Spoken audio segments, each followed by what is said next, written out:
classes. Today we are going to solve a numerical question of cost of material consumed.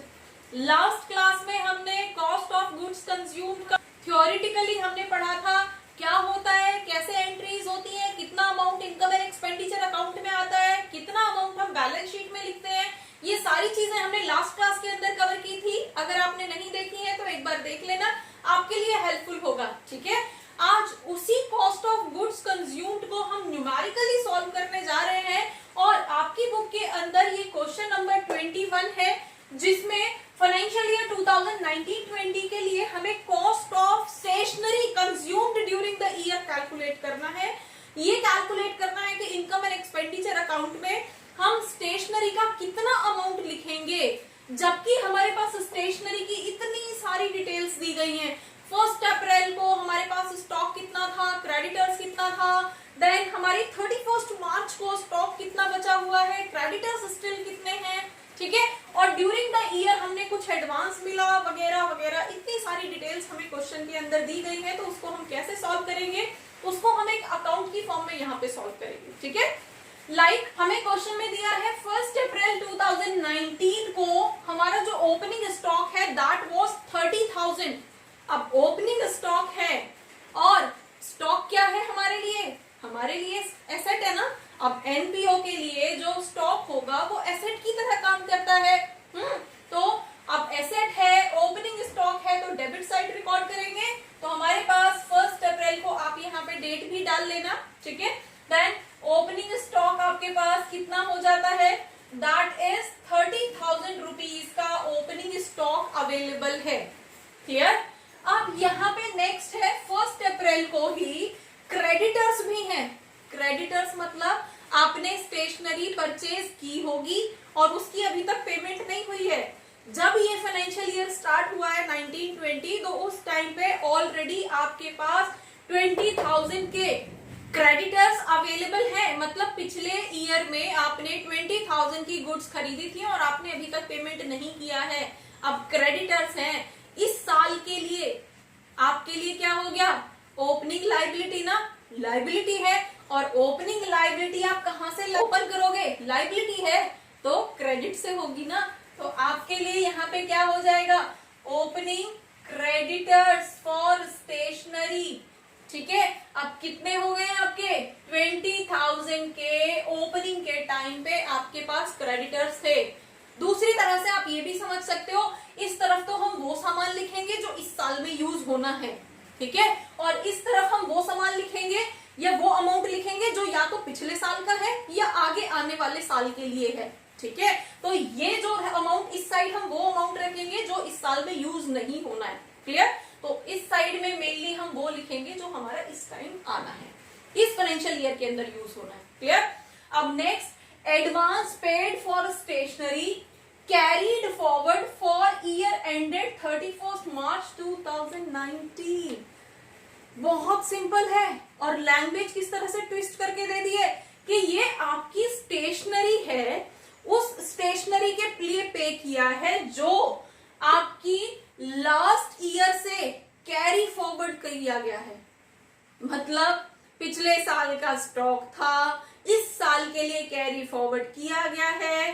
तो ये तो आपका advance हो गया ना, है ना, ओपनिंग एडवांस हो गया ना स्टॉक का। मतलब पिछले साल का कुछ अमाउंट कैरी फॉरवर्ड किया है इस साल के लिए, तो इसकी पेमेंट आप पहले ही कर चुके हो। तो मेरे लिए तो ये वाला स्टॉक कितना 1 अप्रैल को ओपनिंग स्टॉक बन जाएगा ना। और ओपनिंग क्या, एडवांस, और ओपनिंग एडवांस तो प्लस होता है ना। तो हम कहाँ पे लिखेंगे, हमारे लिए यहाँ पे ओपनिंग एडवांस।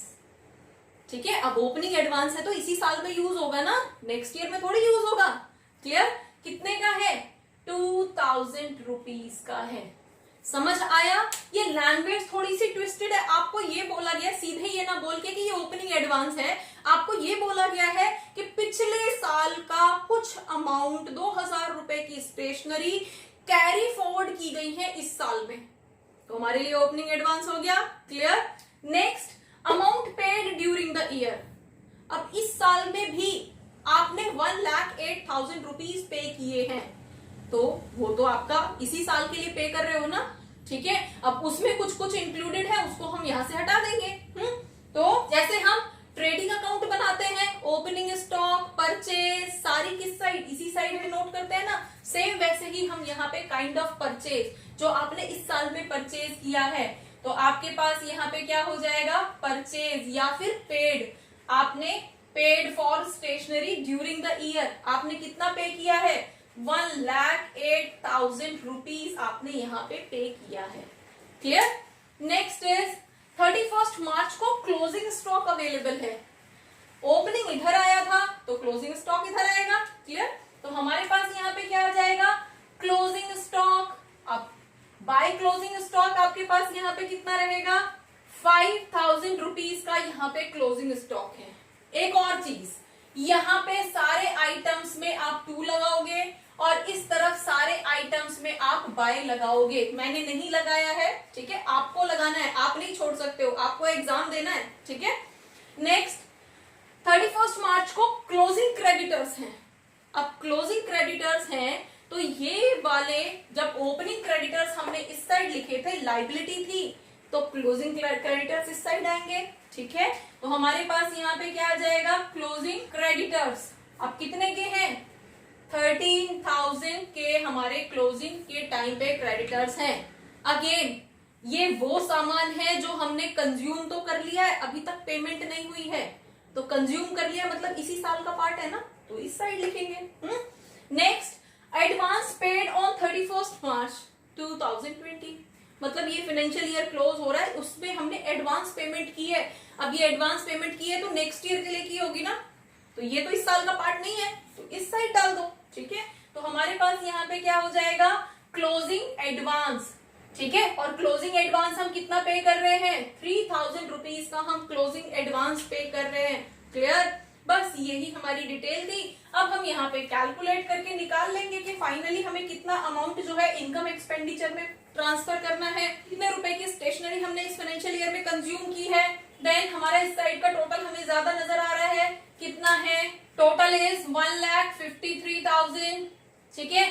दूसरी तरफ भी हम वही लिख देंगे, 1,53,000 रुपीज की स्टेशनरी, ठीक है। अब यहाँ पे हमारे पास ये क्रेडिटर्स पिछले साल के थे, ये क्लोजिंग स्टॉक अगले साल में काम आना है, ये एडवांस भी नेक्स्ट ईयर के लिए ही दिया हुआ है, तो तीनों ही अमाउंट हम यहाँ से माइनस कर देंगे, तो हमारे पास क्या निकलेगा, 1,25,000 रुपीज का सामान हमने यूज किया है। तो हमारे पास यहाँ पे क्या आ जाएगा, बाय गुड्स या स्टेशनरी कंज्यूम्ड, ठीक है, या अमाउंट ऑफ स्टेशनरी कंज्यूम्ड। और एज ऑलवेज ये वाला अमाउंट जाएगा इनकम एंड एक्सपेंडिचर अकाउंट में, है ना। क्लोजिंग हो गया ना। इस अमाउंट का मीनिंग क्या है कि ड्यूरिंग द ईयर इतनी सारी एडजस्टमेंट के बाद हमने इतने रुपए की स्टेशनरी इस फाइनेंशियल ईयर में कंज्यूम की है। और इनकम एक्सपेंडिचर में तो वही अमाउंट ट्रांसफर होता है जो हमने इस साल में कंज्यूम किया है, ठीक है। तो जब भी स्टेशनरी या मेडिसिन या स्पोर्ट्स मटेरियल इस तरह की कोई चीजें आती हैं तो उसका कोई भी अमाउंट या जितना हमने इस साल में पे किया है वो अमाउंट ट्रांसफर नहीं करते हैं, हम इस तरह से पहले कैलकुलेट करते हैं और वहां से जो कंजम्पशन अमाउंट निकल के आता है, फाइनली कंज्यूम कितना किया इस पर्टिकुलर ईयर में, सिर्फ उस अमाउंट को हम इनकम एंड एक्सपेंडिचर अकाउंट में ट्रांसफर करते हैं। क्लियर। अब ये तो हो गया हमारा इनकम एंड एक्सपेंडिचर अकाउंट में, डन। अब बैलेंस शीट भी तो बनती है, बैलेंस शीट के अंदर क्या ट्रांसफर करेंगे हम, बैलेंस शीट के अंदर हमारे पास जो क्लोजिंग क्रेडिटर्स हैं, अब क्लोजिंग क्रेडिटर्स हमारी लाइबिलिटी है ना, जो अभी तक पे नहीं की है, पे करना है, तो ये हमारे क्लोजिंग क्रेडिटर्स हमारी बैलेंस शीट के लाइबिलिटी साइड में शो कर दिए जाएंगे। दूसरी तरफ हमारे जो एडवांस पेमेंट है, एडवांस पेमेंट हमने नेक्स्ट ईयर के लिए अभी से पे कर दिया, तो हमारे लिए प्रीपेड हुई ना, और प्रीपेड एक्सपेंस हमारा एसेट साइड में होगा। बैलेंस शीट के एसेट साइड में हम इसको रिकॉर्ड करेंगे एंड हमारा जो भी क्लोजिंग स्टॉक है, ये दोनों चीजें, तो बैलेंस शीट में क्लोजिंग स्टॉक और एडवांस या prepaid amount of stationery asset side में शो किए जाएंगे, और ये जो क्रेडिटर्स है क्लोजिंग क्रेडिटर्स ये हमारी बैलेंस शीट के लाइबिलिटी साइड में शो किए जाएंगे। तो hopefully cost of material consumed या फिर स्टेशनरी कंज्यूम्ड हम किस तरह से निकालते हैं, कितना amount income and expenditure account में शिफ्ट होता है और कितना अकाउंट बैलेंस शीट में शिफ्ट होता है, ये आपको समझ आया होगा। For more keep watching, keep learning. Thank you.